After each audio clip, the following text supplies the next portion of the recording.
جب طلال نے فون اٹھایا تو دوسری طرف سے مسز مہدی کی آواز آئی۔ کیا تم نے اس سے طلاق لے لی؟ جی ہاں، میں نے سرٹیفکیٹ حاصل کر لیا ہے، طلال نے جواب دیا۔ اس نے پلٹ کر دیکھا تو ربیہ پہلے ہی گاڑی میں بیٹھ کر جا چکی تھی۔ یہ منظر دیکھ کر اس کا خون کھول اٹھا۔ اس کے خیال میں ربیہ کو روتے ہوئے، آنکھیں پوچھتے ہوئے جانا چاہیے تھا، مگر اس کے انداز سے تو لگ رہا تھا جیسے وہ طلاق لینے کے لیے بےتاب تھی۔ یہ سوچ ہی رہا تھا کہ مسز مہدی کی باتیں کانوں میں پڑیں۔ طلال نے فوراً طنزیہ انداز میں کہا، دادی جی، میرے خیال میں وہ پھر بڑی بڑی باتیں کر رہی ہے۔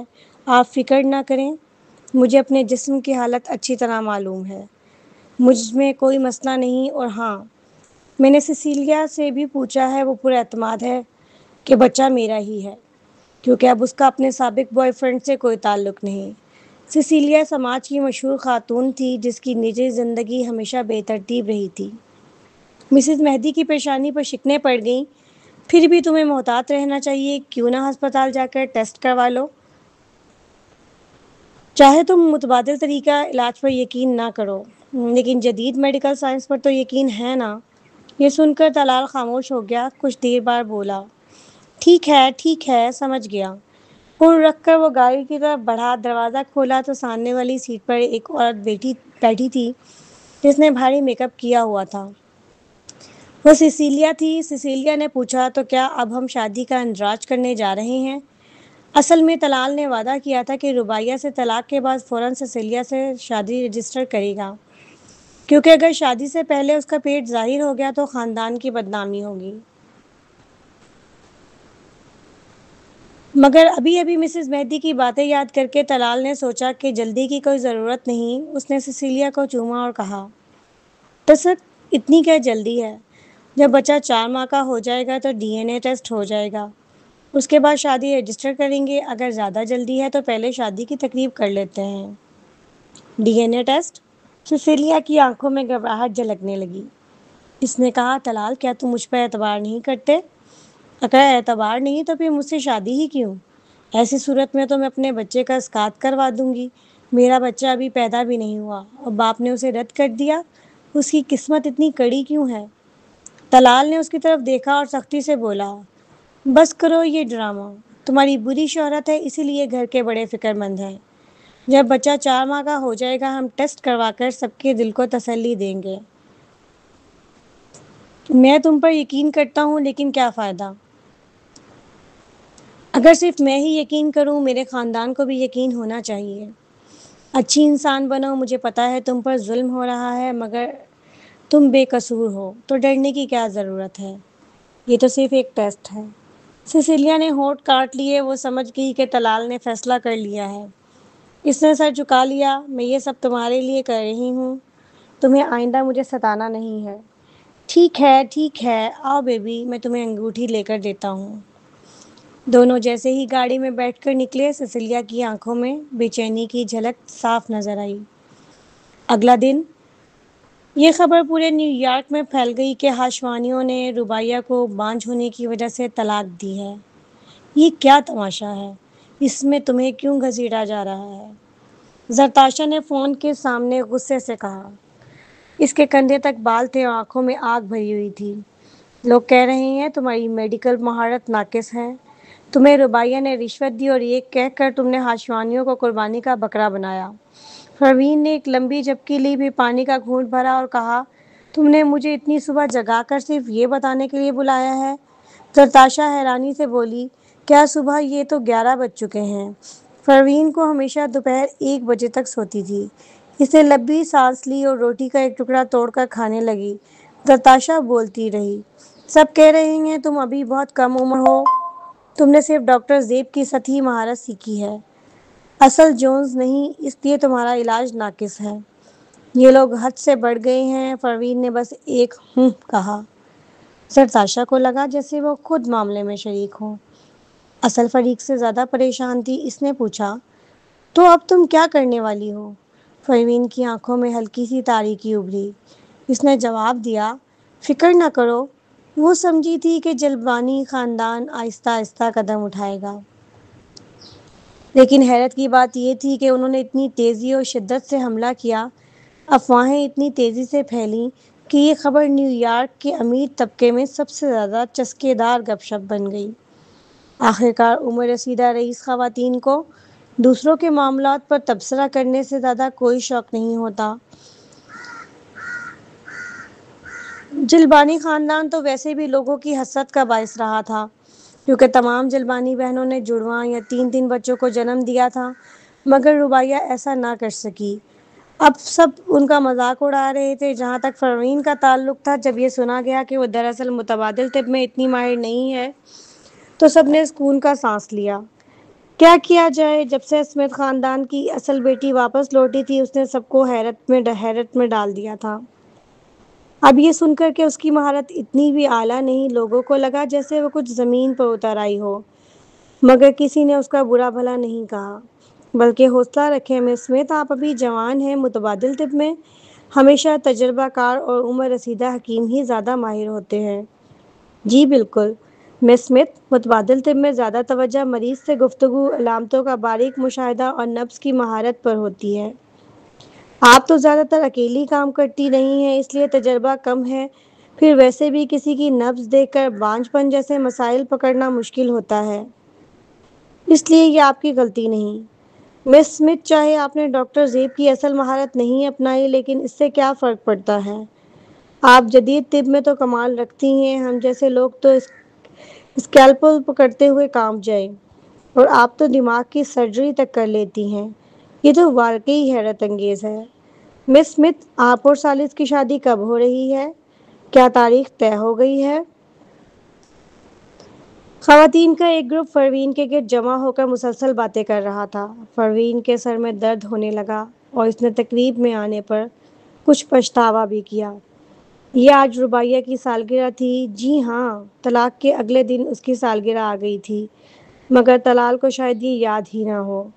اپنی چھوٹی بہن کی مایوسی کو مٹانے کے لیے جلبانی خاندان کی بڑی بیٹی جویریہ نے اس کے لیے شاندار تقریب کا اہتمام کیا تھا۔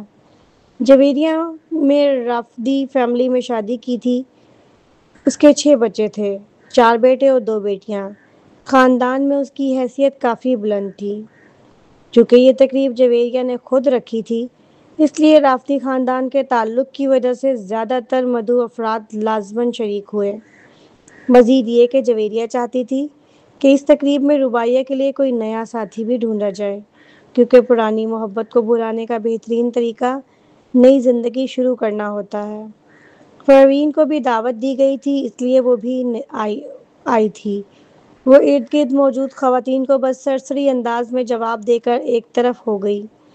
اس کے جاتے ہی وہی خواتین جو بھی چاپلوسی کر رہی تھیں پیچھے سے طنزیہ کہنے لگیں، یہ تو ابھی تک مسز مہدی بھی نہیں بنی، پتہ نہیں آپ لوگ کیوں اتنی خوشامد کرتے ہیں، اور پھر اس کی میڈیکل مہارت بھی کوئی خاص نہیں۔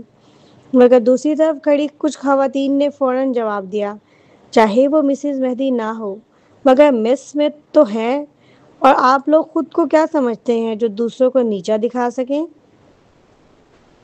یہ سنتے ہی طنز کرنے والے لوگوں کی زبان بند ہو گئی۔ ادھر پروین سیدھی جا کر ربیہ کے پاس کھڑی ہوئی اور بالکل بجھی ہوئی بیٹھی تھی، جیسے اس کے اندر جان ہی نکل گئی ہو۔ جویریہ اسے سمجھا رہی تھی، کیا تم خود کو ذرا سنبھال نہیں سکتی؟ کیا وہ کمینہ واقعی اتنا قابل ہے کہ تم یوں ٹوٹ جاؤ؟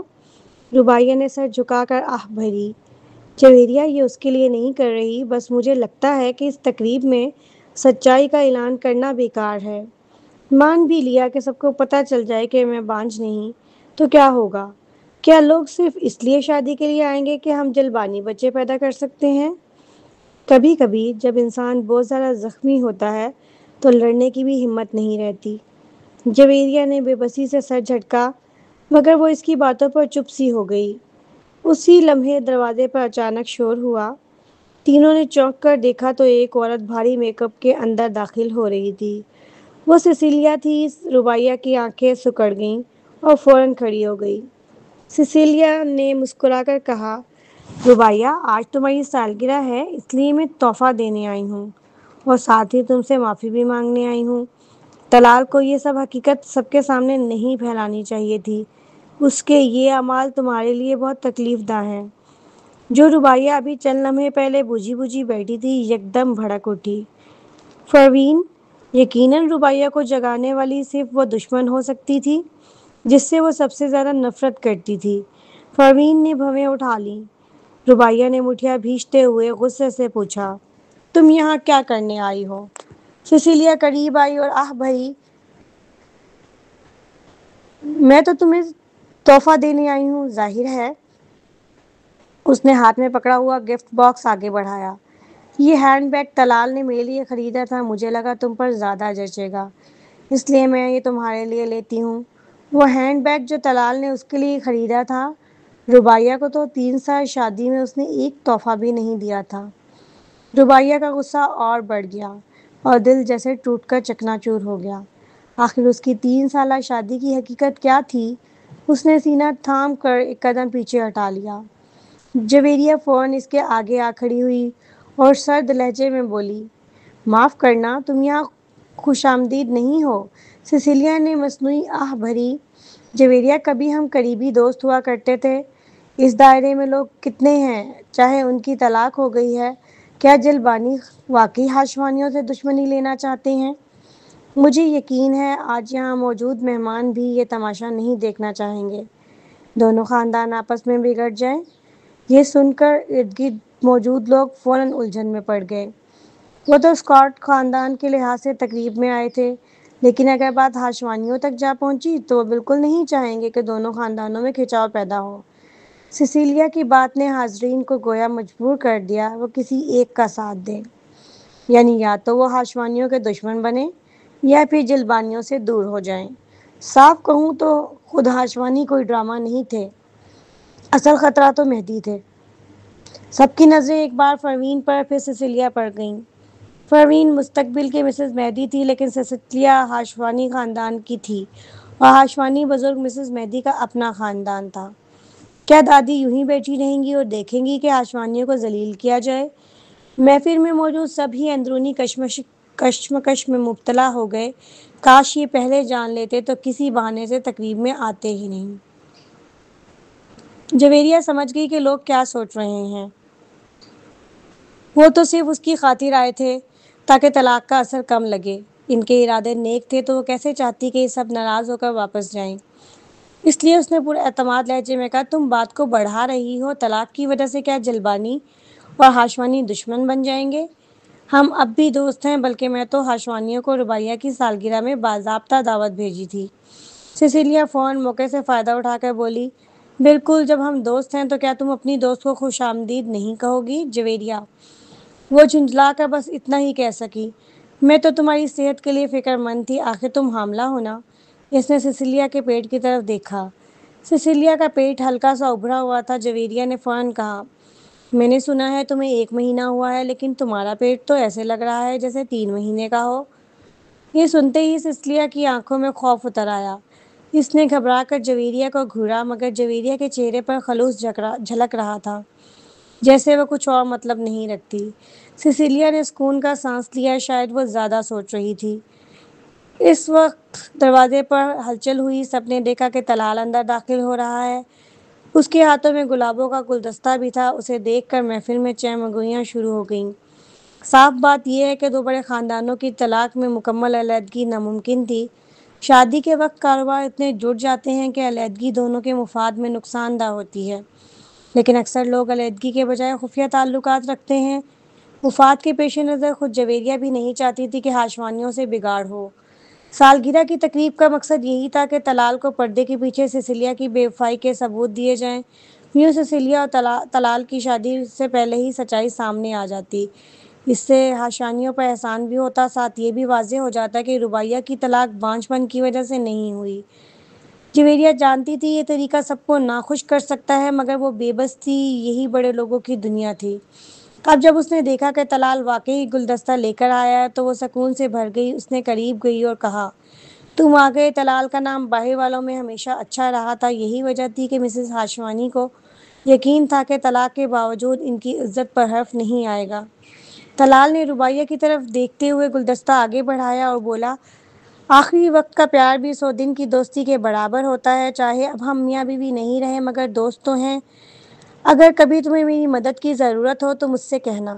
کل کی طلاق میں اس نے ربیہ کو ذلیل کر کے بیزار کر دیا تھا، جس پر وہ غصے میں وہاں سے چلی گئی تھی، مگر آج یہ الفاظ سن کر باوجود اس کے وہ جانتی تھی کہ یہ سب جھوٹ ہے۔ ربیہ کی آنکھوں میں آنسو اتر آئے۔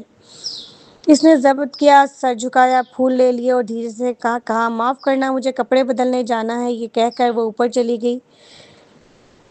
جویریہ اس کے پیچھے جانا چاہتی تھی، مگر دروازے پر مزید مہمان آ گئے۔ میزبان ہونے کی حیثیت سے وہ مجبور تھی کہ ان کا استقبال کرے۔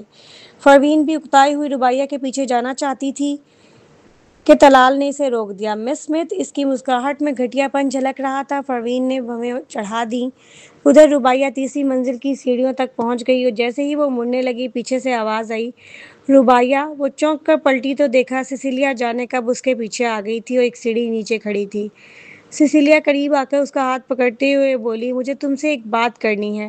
ربیہ نے اس کی طرف گھور کر غصے سے کہا، کیا تم مجھے یہ بتانے آئی ہو کہ یہ بچہ طلال کا نہیں ہے؟ سیسیلیا کا رنگ فوراً اڑ گیا۔ وہ چیخی، یہ کیسی بے تکی باتیں کر رہی ہو؟ ربیہ نے طنزیہ مسکراہٹ کے ساتھ کہا، ایک ماہ کی حاملہ عورت کا پیٹ بالکل ظاہر نہیں ہوتا، کم از کم 3 ماہ بعد پیٹ نظر آنا شروع ہوتا ہے، اور اس وقت تو طلال ملک میں تھا ہی نہیں۔ کیا طلال تمہیں ساتھ لے کر باہر گیا تھا؟ سیسیلیا نے مٹھیاں بھینچ لی اور آنکھیں سکیڑ کر بولی، فضول بکواس مت کرو، میرا بچہ صرف 1 ماہ کا ہے۔ میرا پیٹ اس لیے نکل آیا ہے کہ میں نے حال ہی میں زیادہ کھانا کھا لیا ہے، جس سے وزن بڑھ گیا۔ مجھے پتا ہے کہ تم ماں نہیں بن سکتی، اس لیے تم اپنی جھنجھلاہٹ مجھ پر نکال رہی ہو، لیکن اس کا یہ مطلب نہیں کہ تم مجھ پر اتنا بڑا الزام لگا دو۔ ربیہ نے گہری سانس بھری اور سخت لہجے میں کہا، تو پھر انتظار کرو، جب تم 4 ماہ کی حاملہ ہوگی تب ہاشمانی تمہارا DNA ٹیسٹ کروائیں گے۔ یہ کہہ کر وہ مڑ کر جانے لگی، لیکن سیسیلیا نے اس کا بازو سختی سے پکڑ لیا۔ اس نے تیز لہجے میں کہا، تم بس مجھ سے جلن کھاتی ہو، اس لیے یہ سب کہہ رہی ہو، مگر یاد رکھو کہ میں تمہیں کبھی یہ موقع نہیں دوں گی۔ یہ کہہ کر اس نے اچانک ہاتھ چھوڑ دیا اور خود کو پیچھے گرا دیا۔ ادھر محفل میں پروین کو طلال نے روک رکھا تھا اور اونگتی ہوئی سی اسے دیکھ کر بولی، کچھ چاہیے تھا؟ طلال نے مسکرا کر کہا، تم بہت ضدی ہو۔ مس اسمتھ، حالات دیکھنے کے باوجود تم نے میری دادی کو بتایا کہ میں بیمار ہوں؟ پروین نے سنجیدگی سے جواب دیا، تم واقعی بیمار ہو۔ طلال نے فوراً آواز دبا کر گالی دی، بیمار تو تم ہو پروین، یہ مت سمجھنا کہ تم میری بھابھی بن گئی ہو، چاہے تم سالس سے شادی کر بھی لو، میں وہ نہیں ہوں جس سے کھیلنا آسان ہو۔ بہتر یہی ہے کہ تم میری دادی کی عزت کرو، ورنہ مجھے الزام نہ دینا کہ میں نے ہاتھ روکے نہیں۔ میرے پاس تمہیں برباد کرنے کے 100 طریقے ہیں۔ پروین نے حیرت سے پوچھا، وہ 100 طریقے کون سے ہیں؟ اس کے لہجے میں واقعی تجسس تھا۔ وہ سوچ رہی تھی، اگر یہ طریقے کارآمد نکلے تو وہ فرشاد کو بھی بتا دے گی تاکہ اسپیشل ڈپارٹمنٹ انہیں استعمال کرے۔ طلال نے طنزیہ کہہ کر لگایا، کیا ابھی تم نے عوامی رائے کا ذائقہ نہیں چکھا؟ سب کو پتہ چل گیا ہے کہ تمہاری حکمت ادھوری ہے۔ میں نے تمہاری آدھی عزت اور طاقت ختم کر دی۔ ہاں ہاں، پروین نے مایوسی سے سانس بھری۔ وہ اسے بتانا چاہتی تھی کہ اسے ذرا برابر بھی فرق نہیں پڑتا، مگر اس سے پہلے ہی ایک چیخ فضا میں گونج اٹھی، پھر زوردار دھم جیسے کوئی زینہ الٹ کر نیچے گرا ہو اور فرش پر زور سے آ گرا ہو۔ پروین چونک کر فوراً سیڑھیوں کی طرف لپکی۔ طلال بھی ہکا بکا رہ گیا۔ یہ آواز تو بالکل سیسیلیا جیسی لگ رہی ہے۔ سیسیلیا؟ ابھی تو وہ ربیہ کے ساتھ اوپر گئی تھی اور وہ اس وقت اس کے بچے کے ساتھ حاملہ بھی تھی۔ یہ سوچ کر طلال تیزی سے آگے بڑھا۔ ہجوم کے بیچ میں پہنچتے ہی وہ چلایا، ربیہ تم نے سیسیلیا کے ساتھ کیا کیا؟ جلتی ہوئی عورت! لیکن جیسے ہی اس نے قریب جا کر دیکھا وہ دنگ رہ گیا۔ ایک لمحے پہلے سیسیلیا نے ربیہ کا بازو پکڑ لیا تھا، اس کے ہونٹوں پر تمسخر بھری مسکراہٹ تھی۔ میں تمہیں کبھی یہ موقع نہیں دوں گی۔ وہ جانتی تھی کہ یہ بچہ حقیقت میں اس کی بے وفائی کا ثبوت بن سکتا ہے۔ وہ نہ تو اسے سنبھال سکتی تھی، نہ ہی سیدھا ضائع کر سکتی تھی۔ اگر DNA ٹیسٹ سے پہلے ہی حمل ضائع ہو جاتا تو سب شک کرتے۔ اور اگر بچہ ضائع ہوا تو طلال کے اس سے شادی کرنے کے امکانات بھی ختم ہو جاتے۔ لہٰذا یہی بہترین منصوبہ تھا۔ اگر وہ زینہ الٹ کر گرتی ہے اور حمل ضائع ہوتا ہے تو سب کو یقین ہو جائے گا کہ قصور رباعیہ کا ہے۔ یوں ہاشوانی اس کا دفاع کریں گے اور اپنی عزت بچانے کے لیے اسے شادی کے ذریعے اپنی بہو بنائیں گے۔ یہ سوچ کر اس کے ہونٹوں پر فاتحانہ مسکراہٹ آ گئی۔ وہ تو پہلے ہی خود کو مسز ہاشوانی کے روپ میں دیکھنے لگی تھی، اس لیے اس نے خود کو نیچے گرا لیا، لیکن اگلے ہی لمحے کسی نے اس کا ہاتھ سختی سے پکڑ لیا۔ رباعیہ نے اسے پوری طاقت سے کھینچ کر اوپر کر لیا اور پھر زبردستی اسے اوپر کی طرف دھکیل دیا۔ نتیجہ یہ ہوا کہ سسلیہ اوپر منزل پر جا گری، جبکہ رباعیہ زینہ الٹ کر نیچے جا گری۔ سسلیہ نے پیچھے مڑ کر دیکھا تو اس نے رباعیہ کی آنکھوں میں ایک غیر متوقع چمک دیکھی۔ وہ عورت جو ہمیشہ نرمی اور وقار کی علامت تھی، اس وقت فضا میں معلق تھی۔ رباعیہ کے ہونٹ ہلے۔ اس نے کہا، میں تمہیں ضرور وہ موقع دوں گی سسلیہ۔ وہ اتنی ششدر رہ گئی کہ حرکت تک نہ کر سکی۔ جب دوسرے لوگ دوڑ کر پاس پہنچے تب جا کر وہ ہوش میں آئی۔ اب وہ اپنے آپ کو گرا کر حمل ضائع نہیں کر سکتی تھی۔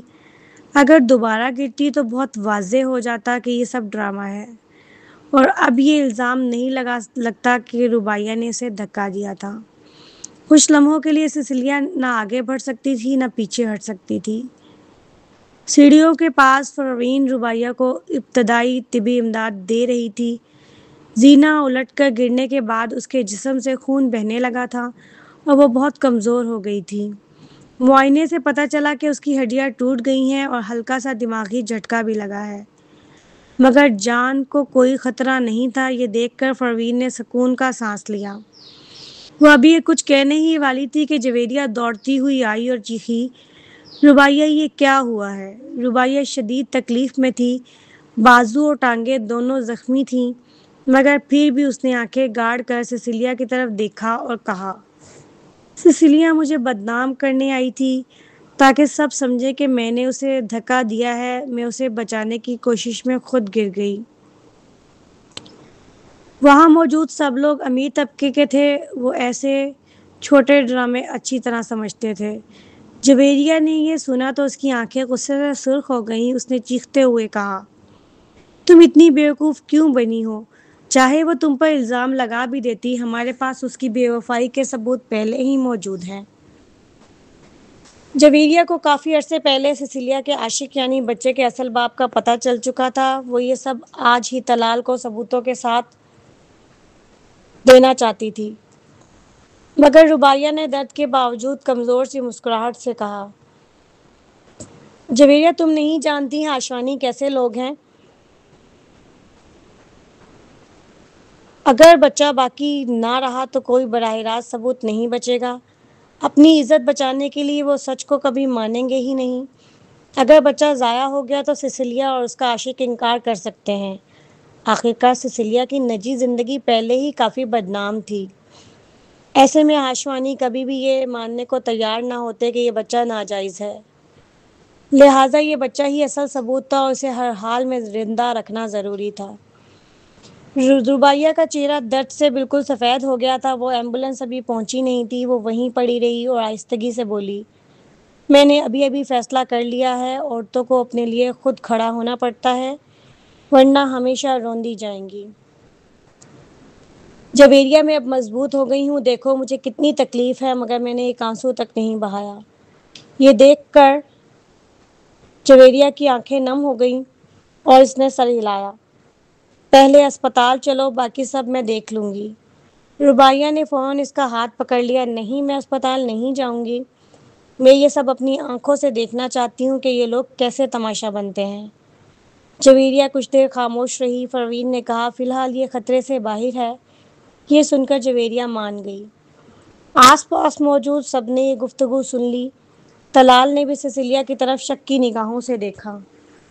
ابھی وہ اسے گھور ہی رہا تھا کہ سسلیہ گھبرا کر اوپر سے نیچے آئی اور رونے والی آواز میں بولی، رباعیہ مجھے پتا ہے تم مجھ سے نفرت کرتی ہو، میں ابھی تم سے معافی مانگ رہی تھی اور یہی کہہ رہی تھی کہ چاہے میں مسز ہاشوانی بن بھی جاؤں تم ہمیشہ طلال کے دل میں رہو گی۔ تمہارے اور اس کے بیچ دوری کی وجہ تمہاری اولاد نہ ہونا ہے۔ تمہاری غلطی نہیں، مگر تم نے خود کو زینے سے نیچے گرا لیا اور مجھ پر الزام لگایا۔ تم نے تو یہ بھی کہا کہ میں کبھی مسز ہاشوانی نہیں بن سکوں گی۔ ہائے! چلو مان لیا تم مجھے مسز ہاشوانی بنتا نہیں دیکھنا چاہتی، مگر تم اس طرح خودکشی جیسے حربے سے مجھے بدنام نہیں کر سکتی۔ طلال، تمہیں میرے لیے انصاف کرنا ہوگا۔ طلال فوراً غصے سے ربیہ پر برس پڑا۔ یہ کیسی حرکتیں ہیں؟ رونا، شور مچانا اور خودکشی کی دھمکیاں دینا۔ کیا تم ان ہتھ کنڈوں سے میرا دل بدلنا چاہتی ہو؟ میں صاف کہتا ہوں یہ کبھی نہیں ہوگا۔ ربیہ نے یہ سب سنا اور دل ہی دل میں اپنے فیصلے پر مطمئن ہو گئی۔ اگر بچہ ضائع ہو جاتا تو طلال کبھی بھی سچ پر یقین نہ کرتا۔ اس نے مٹھیاں بھینچ لی اور اچانک سیسیلیا سے کہا، اگر واقعی سچ بول رہی ہو تو کیا تم اسپتال میں ٹیسٹ کرانے کی ہمت رکھتی ہو؟ سیسیلیا نے فوراً سر ہلایا۔ کیوں نہیں، مگر بچے کی صحت کے لیے ابھی نہیں، ابھی تو صرف 1 ماہ ہوا ہے۔